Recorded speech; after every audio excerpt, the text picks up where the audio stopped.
Reports of a Ukrainian strike inside Russia. We want to show you some new video.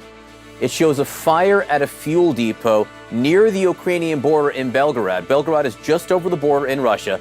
The governor there claims this was attacked by 2 Ukrainian helicopters who entered the territory flying at low altitude. Now, it's important.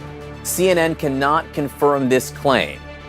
We are told there were no victims. But this would be a very significant development and an extraordinary counterattack by the Ukrainians. Russians have been attacking Ukraine's fuel depots all over the country for weeks. We're going to have much more on this ahead.